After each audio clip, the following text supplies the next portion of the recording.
Hello guys, welcome back to my YouTube channel. जैसे मैं आपके संग अपडेट शेयर करती रहती हूँ, एक नई अपडेट तो नहीं, मतलब बेसिकली एक न्यू चीज़ें जैसे जैसे हमारा एआई ग्रो हो रहा है, नई नई चीज़ें आती जा रही हैं और काफ़ी सारे नए टर्म्स आते जा रहे हैं। मैंने अभी थोड़ी देर पहले जस्ट एक आर्टिकल पढ़ा है जो बताता है, the article is about MCP A two A NL web and agent MD the standards powering the agentic web. तो घबराइए मत बिल्कुल भी, ये थोड़े टेक्निकल टर्म्स हो सकते हैं समझने के लिए, बट मैं आपको जितना सिंपल से सिंपल वे हो सकता है उसमें समझाने की पूरी कोशिश करूँगी। बेसिकली ये जो आर्टिकल है वो जैसे एआई का मैं आपको काफ़ी सारी अपडेट बता चुकी हूँ कि कैसे जो गूगल है अपने आप को अपडेट करता जा रहा है, जिसमें एआई जो है वो काफ़ी तेज़ी से ग्रो कर रहा है।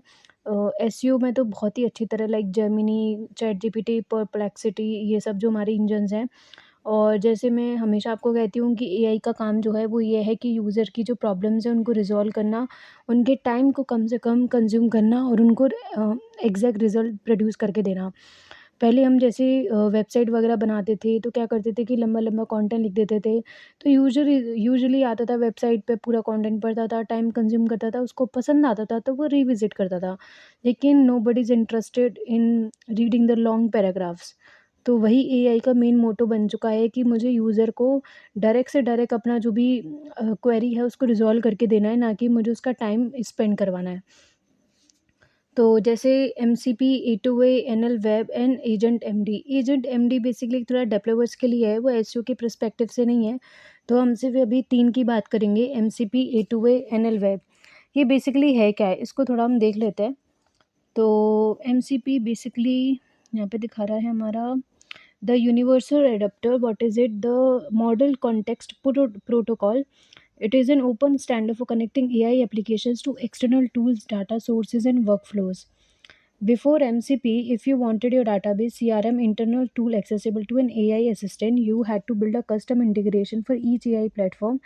MCP replaced that, a single standard interface, build one MCP server for your data, and every MCP compatible AI system cannot connect to it.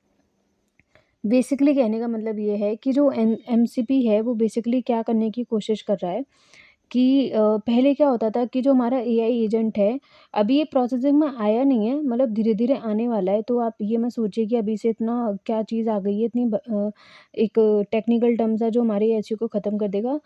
करेगा तो सही, बट अभी इतना जल्दी तो नहीं करेगा, पर थोड़ा-थोड़ा, स्लोली-स्लोली इसमें चेंजेस आते रहेंगे। बट आपको ये है कि अपनी वेबसाइट को उसके अकॉर्डिंग बनाना पड़ेगा। तो एमसीपी बेसिकली क्या होता है कि जो हमारा एआई है उसको क्या करेगा, बेसिकली टूल्स और डाटा से कनेक्ट करता है। जैसे सीआरएम हो गए, डाटाबेस हो गए, इन्वेंटरीज हो गई, ये। तो इसमें मेनली मतलब क्या हुआ इसका कि पहले क्या करता था एआई कि जैसे हमारी डिफरेंट एसईआरपी पे, डिफरेंट वेबसाइट पे कंटेंट लिखे होते थे, ठीक है। तो पहले गूगल क्या करता था कि रैंक करते थे, हम गूगल पे सिंपली एसईओ करते थे एंड देन उसको रैंक करा के अपनी जो भी परफॉर्म ट्रैफिक है उसको जनरेट कर देते। तो यूज़र आता था, वेबसाइट को पढ़ता था और पूरा उसका जो भी था हम करते थे। अब क्या करते हैं हम, डायरेक्ट यूज़र चैटजीपीटी से पूछता है, वो वेबसाइट को ओपन करने की नहीं इतनी कोशिश करता है। उसको पता है अगर मैं ब्लॉग पे जाऊँगा तो मुझे लंबा लेंथी कंटेंट पढ़ना पड़ेगा, इससे अच्छा है कि मैं चैटजीपीटी से पूछ लूँ, जल्दी भी बता देगा वो। तो अभी आपने देखा होगा कोई भी चैट जीपीटी जो है, अगर आप उसमें ओपन करते हो, कोई भी प्रॉम्प्ट वगैरह डालते हो, तो अभी सिर्फ़ वो कंटेंट दे देता है और कुछ रिलेटेड आर्टिकल्स दे देता है, ठीक है? लेकिन अभी क्या हुआ है इसमें कि वो अदर रिलेटेड आर्टिकल्स दे रहा है, लेकिन जो भी इन्फॉर्मेशन है वो एक कई सोर्सेज़ से वो लेता है। सोर्सेज़ बेसिकली क्या है कि जो हमारी वेबसाइट जो रैंक करती हैं या जो अदर हमारी गूगल पे जितनी भी वेबसाइट्स होती हैं, उनमें जो भी रिलेटेड क्वेरीज़ के रिलेटेड जो भी कंटेंट पड़ा होता है, उसके रिलेटेड वो कंबाइन करके आपको दे देता है। तो लेकिन अब गूगल एआई क्या करने वाला है, एडवांस होने वाला है धीरे-धीरे। वो क्या करेगा कि वो उन वेबसाइट को ढूँढेगा जिसका वो उस क्वेरी के रिलेटेड अच्छा कंटेंट लिखा होगा।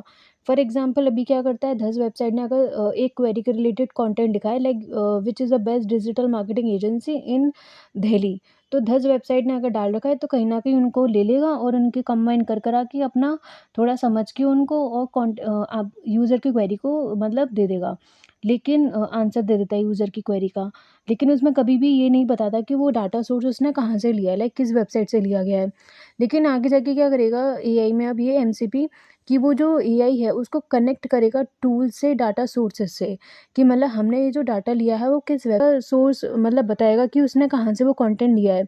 लाइक फॉर एग्जांपल amazon.com की वेबसाइट पर कोई ब्लॉग डला है, अभी तो वो क्या कर रहा है, नॉर्मल आपको कोई भी क्वेरी का वो दे रहा है आंसर, लेकिन कल को क्या करेगा, वो स्पेसिफाई कर देगा according to the Amazon website, this website is मतलब इस क्वेरी का ये आंसर है। तो यानी क्या होगा, अगर आपकी वेबसाइट अगर वहाँ पे रैंक करती है और हाइलाइटेड होती है, तो कहीं न कहीं आपको प्रायोरिटी मिलेगी ज़्यादा compare to the other website. Other की भी दिखाएगा, पर जो एक हाइलाइट पॉइंट होगा वो ये होगा कि ये जो डाटा है वो हमने इस वेबसाइट से उठाया है और इसके अकॉर्डिंग इस क्वेरी का आंसर ये है।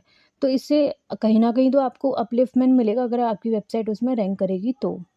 अब दूसरा क्या है इसका, ए टू ए। ए टू ए मतलब क्या होगा, एजेंट टू एजेंट, मतलब एजेंट जो होते हैं, जैसे चैट जीपीटी एक एजेंट है, जेमिनी एक एजेंट है, जो एआई के अपने खुद के एजेंट्स होते हैं। कभी कभी क्या होता है, जैसे अमेजोन, शॉपिफाई, ये जो बड़ी बड़ी कंपनीज होती हैं, इनके खुद के भी कुछ इंटरनल एजेंट्स वगैरह होते हैं जो यूज़र को विजिबल नहीं होते। तो चैट जीपीटी पे जब भी कोई क्वेरी डाली जाएगी, तो जो एआई की एजेंट है वो आपस में बात करेंगे। ये जो पूरी प्रोसेसिंग होगी वो हमारे यूज़र को तो विजिबल नहीं होगी, लेकिन एआई की एजेंट आपस में बात कर करा के, एक एजेंट जैसे प्रॉब्लम को समझेगा, दूसरा एजेंट उस प्रॉब्लम की सॉल्यूशन को ढूँढने के लिए मतलब फाइंड आउट करेगा सोर्सेज़ को, थर्ड एजेंट देन आपको रिज़ल्ट प्रोड्यूस करके देगा। फॉर एग्ज़ाम्पल आपने कोई भी ऐसी क्वेरी डाली कि मुझे अमेज़न में मैंने मतलब ऑर्डर किया था, लेकिन मुझे कैंसल करा के रिफ़ंड कराना है। तो अब चैट जीपीटी को तो नहीं पता कि भई तुमने क्या डिटेल्स हैं उसको जो भी है। तो जो चैट जीपीटी है वो शॉपिफ़ाई का, जो अमेज़न का जो एजेंट है उसको अमेज़न के एजेंट से कनेक्ट करेगा एंड देन इंटरनली वो उसके डाटा को लेगा कि अरे इसका क्या डिटेल्स हैं, इस यूज़र ने जो भी यहाँ पे क्वेरी डाली है उसका। देन एजेंट से कनेक्ट कर आके वो आपको रिज़ल्ट दे देगा। तो यानी वो प्रोसेसिंग आपको नहीं दिखेगी, लेकिन वो बैकएंड में चलती रहेगी। तीसरा इसका जो है वो है एनएल वेब। इसमें बेसिकली क्या होगा कि ये एजेंट क्या काम करेगा कि आपकी वेबसाइट पे जैसे आप स्कीमा डालते हो, तो स्कीमास वगैरह को ये रीड करेगा। तो ये क्या करेगा कि बेसिकली जो आपकी वेबसाइट पे जो भी स्कीमा रखे होंगे, यूज़र ने कोई क्वेरी डाली चैटजीपीटी पे, तो वो बेसिकली स्कीमा हम क्यों डालते हैं, ताकि एक शॉर्ट में इंट्रो पता चल जाता है गूगल के एजेंट को कि मतलब इस वेबसाइट का कंटेंट किसके रिलेटेड है, छोटी-छोटी डिटेल, लाइक फॉर एग्ज़ाम्पल किसी अगर यूज़र ने डाला कि बेस्ट डिजिटल मार्केटिंग एजेंसी कौन है दिल्ली में। आपकी स्कीमा में अगर दिल्ली का जैसे लोकल बिज़नेस का स्कीमा लगा हुआ है, काफ़ी तरह के स्कीमा होते हैं, लाइक प्रोडक्ट्स के होते हैं, सर्विसेज़ के होते हैं, ऑफ़र्स के होते हैं, जो भी है। एज़ पर द यूज़र की क्वेरी, जो भी वो स्कीमा को रीड वगैरह करेगा, उससे उसको इन्फॉर्मेशन मिल जाएगी, एक्सट्रैक्ट कर लेगा। इन्फॉर्मेशन जैसे उसको मिल जाएगी, तो वो क्या करेगा, एआई को डायरेक्ट वो स्कीमा वगैरह रीड करेगा, चैटजीपीटी का जो एजेंट है, और उसके बेसिस पे आपको एंड रिज़ल्ट दे देगा। तो ये तीनों एजेंट का अपना अलग-अलग काम रहेंगे। एमसीपी क्या करेगा, आपके जो भी सोर्सेज़ होते थे उसको ख़त्म करके डायरेक्ट वेबसाइट को बताएगा कि आप इस वेबसाइट के अकॉर्डिंग आपका जो क्वेरी है उसका आंसर ये है। ए टू ए मतलब जो आपके एजेंट्स होंगे चैट जीपीटी के, या जो आपस में उनको कनेक्ट करके आपको रिज़ल्ट देगा। और जो हमारा थर्ड वन था एनएल वेब, वो बेसिकली क्या करेगा कि आपकी वेबसाइट पे जो भी स्कीमा डली हैं उनको रीड करके देन आपको उसका एंड रिज़ल्ट देगा। तो इनका मतलब मेन काम यही रहा कि यूज़र को डायरेक्ट से डायरेक्ट सही इन्फॉर्मेशन देना और करेक्ट इन्फॉर्मेशन देना। तो अब जैसे आप देख रहे हो कि इसमें रोल कितना बड़ा रहा, स्कीमा का भी रहा, कंटेंट की क्वालिटी का भी रहा। तो इसके लिए आप क्या कर सकते हो, बेसिकली टिप्स क्या रहेंगी, अपने कंटेंट को क्वेरी बेस्ड बनाओ और पेजेस वगैरह, ब्लॉग्स वगैरह ऐसे बनाओ जो यूज़र की क्वेरी को रिज़ॉल्व करें। ब्लॉग्स को लॉन्ग फॉर्मेट में ना रख के बुलेट्स में रखो, या पैराग्राफ्स की जगह उसको कन्वर्ट करो इमेजेस फॉर्मेट में, टेबल फॉर्मेट में, और मतलब ईज़ी टू बनाओ। ये नहीं है कि पूरी रामायण लिख दो उसमें। जितना ज़्यादा ईज़ी आपका कंटेंट रहेगा, एआई की नज़रों में उतना ज़्यादा आएगा। और correct to the point answer दो, और पॉइंट टू द पॉइंट मतलब कंटेंट का वो होना चाहिए क्वालिटी। तो एआई ने अगर उसको रैंक करा दी एक बार चैटजीपीटी में, तो आपकी तो अच्छी खासी रैंकिंग आ सकती है वहाँ से, और ट्रैफ़िक तो बहुत अच्छा ऑब्वियसली आएगा ही आएगा। ए टू ए का हो गया। एनएल वेब का वही है कि स्कीमा जितने भी हो सकते हैं आप लगाएँ, क्योंकि स्कीमा रीड करने वाला है एआई का एजेंट, आगे जाके एडवांस और होने वाला है, जिसके बेसिस पे वो डायरेक्टली स्कीमा को पढ़ के अपनी चैटजीपीटी को, एजेंट को बता देगा कि इस क्वेरी का इस स्कीमा से उसने कनेक्ट करके पढ़ा है कि ये सही इन्फॉर्मेशन है, तो हम इसको दे सकते हैं। तो जिस वेबसाइट का सब कुछ फॉर्मेट सही रहेगा, कंटेंट वाइज़, स्कीमा वाइज़ सब कुछ, उसको प्रायोरिटी मिलने वाली है। आई होप आपको समझ में आ गया होगा कि ये जो तीनों चीज़ें कैसे वर्क करने वाली हैं, और आप भी अपनी वेबसाइट में ये चीज़ें इम्प्लीमेंट करोगे। तो अगर आपको वीडियो पसंद आई हो तो प्लीज़ मेरे चैनल को सब्सक्राइब ज़रूर करें, ताकि आप डेली में अपडेट ले सकें कि क्या-क्या हमारी नई-नई चीज़ें आती जा रही हैं एसईओ के अंदर। Thank you.